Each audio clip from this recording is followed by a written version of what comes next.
Las extorsiones han cambiado la vida de cientos de guatemaltecos que han tenido que huir para salvarse. Varios de ellos migran a Estados Unidos, pero no siempre las cosas allá salen bien.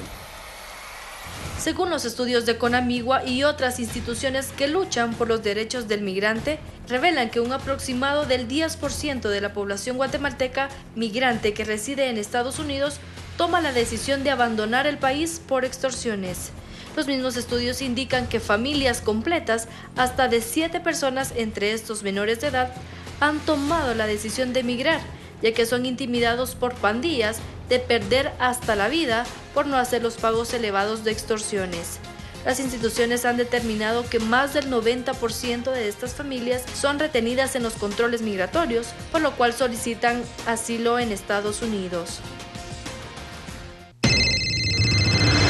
Mire, señora, le voy a hablar claro.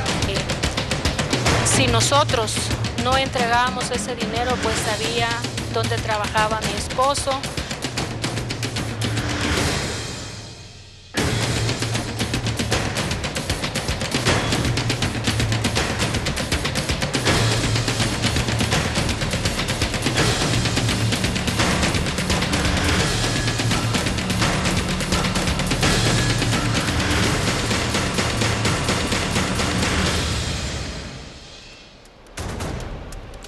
No cabe duda que por medio del miedo los extorsionistas logran intimidar a sus víctimas que terminan cediendo ante los chantajes. Son miles de procesos penales que están entrampados en los juzgados de Estados Unidos, en los cuales guatemaltecos piden asilo, esto por la inseguridad que existe en el país, una gran parte de estos casos por extorsión. Sin embargo, muchos de estos permisos no han sido resueltos por la cantidad de solicitudes. Esto requiere que lo conozca un juzgado. En Estados Unidos están saturados de procesos migratorios. Hay un rezago de más de 300,000 casos migratorios, entonces esto incide en que las deportaciones no se agilicen. Mientras se resuelven estos permisos, los guatemaltecos que solicitaron el permiso temporal son obligados a portar un grillete en el pie derecho, el cual controla que el migrante no trabaje y no cruce los límites establecidos por funcionarios del país americano. La jurisdicción para modificar temas migratorios de alguna manera o mejorar o disminuir derechos es la Cámara de Representantes y el Senado. El presidente de Estados Unidos sí tiene de alguna manera la posibilidad de tener algún tipo de iniciativas a nivel ejecutivo, pero el tema migratorio es pues exclusividad de la Cámara y de los senadores. A pesar de todos los peligros que se corren al intentar ingresar a Estados Unidos de forma ilegal, familias completas se arriesgan, ya que las intimidaciones de extorsionistas se hacen día y noche. Una de las causas también ya registradas de la migración es la inseguridad que viven los guatemaltecos en sus localidades, y por eso también deciden tener un viaje incierto a un país lejano como es Estados Unidos, en donde pretenden tener un desarrollo en paz de su vida y de la de su familia.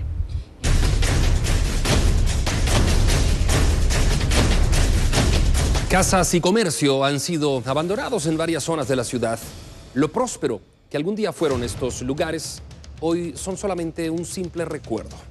Nosotros llevamos una estadística mensual y al día de hoy pues hemos recibido la cantidad de 1,732 denuncias a nivel de la capital, ¿verdad? Que es lo que maneja esta fiscalía, ¿verdad? Los datos revelan que hogares sin negocios también son víctimas de extorsiones, a quienes se les exigen el pago hasta de 25,000 quetzales. Estos se dan más en zonas catalogadas como rojas. Las zonas no han cambiado mucho de otros años para el día de hoy, ¿verdad? Tenemos que la zona 18 es una de las más que más denuncian. Y también tenemos zona 21, zona 6, que son las zonas que más se reciben denuncias de extorsión. Muchas de las investigaciones dan inicio con los vouchers de pago que presentan las víctimas, con los cuales se comprueban los pagos que hacen a las pandillas que exigen el dinero. A veces indican a quién le están depositando. Ya depende de nosotros la forma como llevemos a cabo la investigación, ¿verdad? Y seguramente usted ha sido víctima o bien conoce a un familiar o amigo que ha sido extorsionado.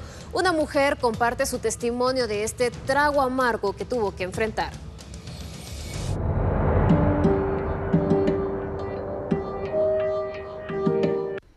sé dónde trabaja su esposo, ¿sí?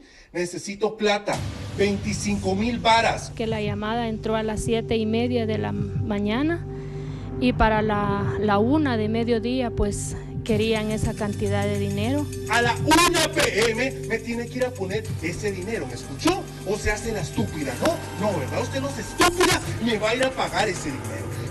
Dijeron que estuviéramos pendientes del teléfono porque no querían de que nosotros nos fuéramos a burlar de ellos, porque nos dijeron que en la esquina, a pocas cuadras de mi casa, pues que había una persona controlando, ¿verdad?, de cualquier movimiento que nosotros fuéramos a hacer.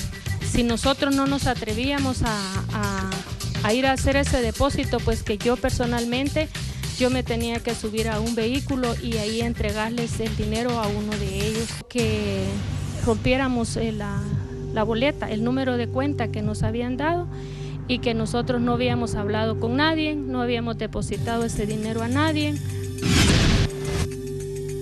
Y a las 2 de la madrugada de ese mismo día, pues nos tocó que dejar nuestra casa,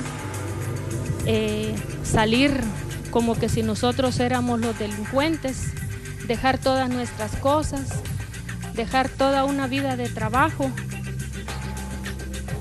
En medio del temor por las deportaciones masivas, el embajador de Estados Unidos en Guatemala asegura que el cambio de gobierno no cambiará la situación migratoria para quienes ya viven en aquel país.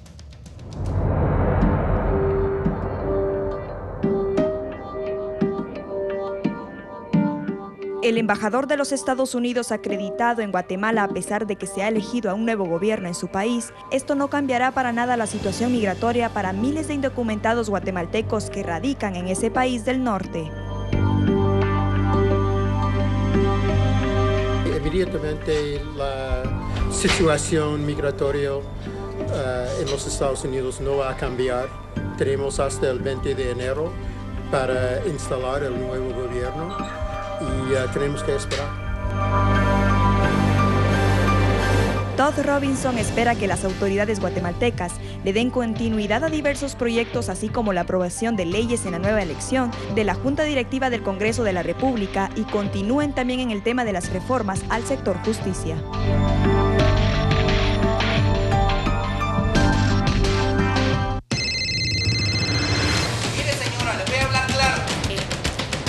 Si nosotros no entregábamos ese dinero, pues sabía dónde trabajaba mi esposo,